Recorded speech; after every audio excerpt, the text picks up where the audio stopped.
Épisode 8. Cesser de se comparer, dire non et poser des limites. Je pense que si on pouvait entendre le bruit dans la tête de chaque femme, ce serait parfois plus bruyant qu'un marché en pleine fête.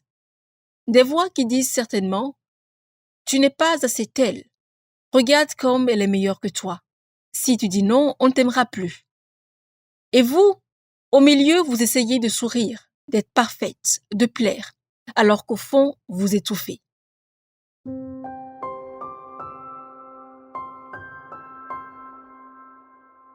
Bonjour mes reines, bienvenue dans l'épisode 8 du podcast Derrière le maquillage. Ici, on ne met pas de filtre, on parle vrai. Aujourd'hui, je vais vous aider à éteindre ce brouhaha intérieur qui vous empêche de respirer. On va parler de ces comparaisons qui vous volent votre joie, de ce oui forcé qui vous écrase et de ces limites que vous n'osez pas poser. Parce qu'une femme qui ne sait pas dire non, qui vit à travers les autres, finit toujours par s'oublier. Et je refuse que vous continuiez à vous oublier.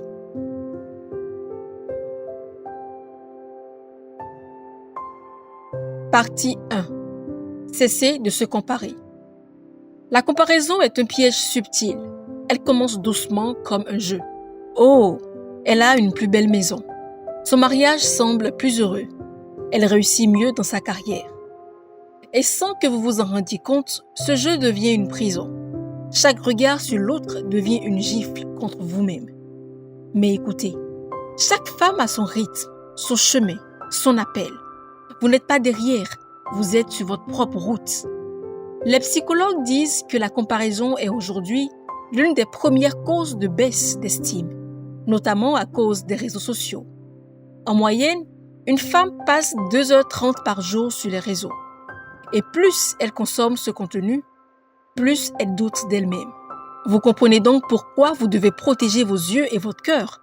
Arrêtez de regarder la vitrine des autres pour mépriser votre propre trésor. Arrêtez de suivre les gens qui nourrissent vos complexes. Prenez le contrôle. Désabonnez-vous. Masquez. Coupez le robinet. Protéger vos yeux, c'est protéger votre cœur. Comme il est écrit, garde ton cœur plus que toute autre chose, car de lui jaillissent les sources de la vie.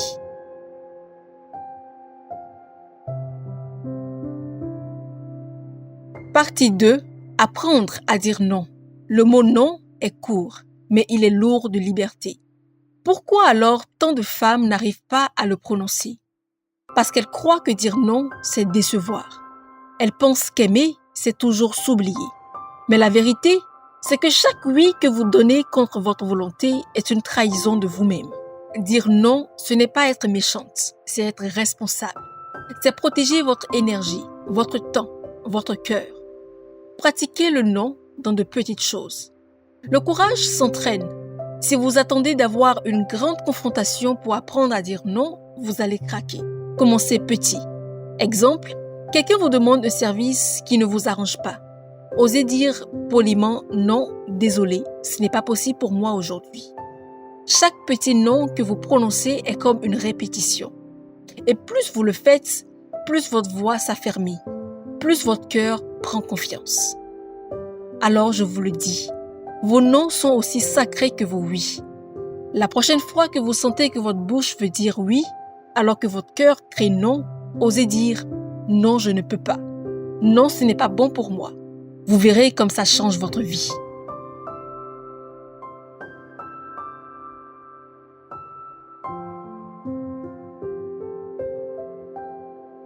Partie 3.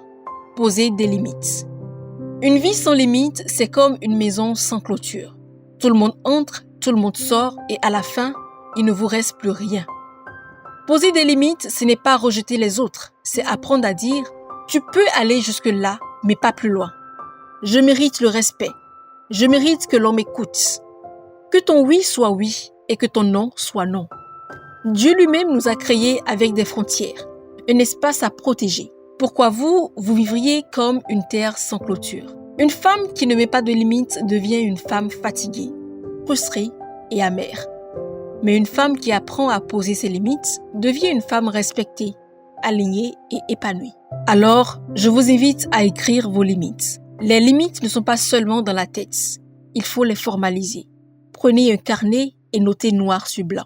Je refuse d'être maltraité verbalement. Je refuse de sacrifier mon repos pour plaire. Je refuse de m'excuser pour exister. Cet exercice a 2 effets. D'abord, il clarifie pour vous ce que vous acceptez ou pas. Ensuite, ça devient une charte intérieure que vous pouvez revisiter quand vous doutez. À présent, affirmez-vous avec respect mais fermeté. Poser des limites, ce n'est pas forcément crier ni être agressif. Travaillez votre posture, tenez-vous droite, regardez dans les yeux, parlez avec une voix posée. C'est une grande arme. Vous n'avez pas besoin de hausser le ton pour être prise au sérieux. Voici quelques autres clés à mettre en pratique. 1. Remplacez la comparaison par l'inspiration.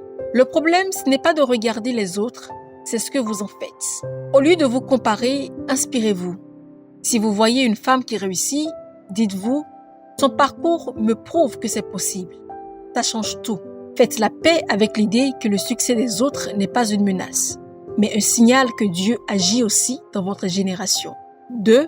Posez des temps de déconnexion pour vous retrouver. Quand on est toujours disponible pour tout le monde, on se perd. Offrez-vous des moments où vous coupez les notifications, où vous dites « ce temps est pour moi ». Dans ce silence, vous retrouvez votre voix.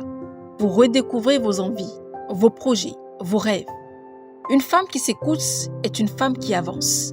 3. Apprenez à célébrer vos victoires, même si elles sont petites. Chaque fois que vous respectez une limite, que vous osez dire non, ou que vous refusez une comparaison, célébrez-vous. Le cerveau fonctionne par récompense. Plus vous célébrez vos pas, plus vous serez motivé à continuer.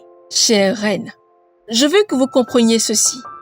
Votre vie ne changera pas par magie. Elle changera quand vous déciderez d'arrêter de vous comparer, quand vous aurez le courage de dire non et quand vous saurez dresser vos propres frontières. Vous n'êtes pas des marionnettes, vous êtes des femmes puissantes, capables de choisir, capables de tracer leur route. Votre valeur ne dépend ni des autres, ni de leur validation. Votre valeur est déjà gravée en vous.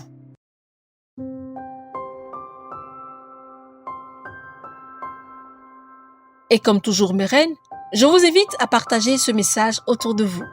Parce qu'une femme qui apprend à se respecter inspire 10 autres à faire de même.